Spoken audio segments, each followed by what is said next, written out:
সারা October মাস ধরে চন্দ্রমল্লিকার ওপরে সন্ধ্যাবেলা 4-5 ঘন্টা কৃত্রিম আলো জ্বেলে রাখাটা খুবই জরুরি। এতে কুঁড়ি আসতে দেরি হয় গাছে।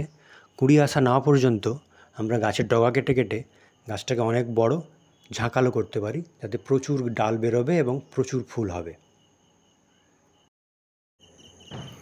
সন্ধে হয়ে গেছে, ঝিঁঝি পোকা ডাকছে।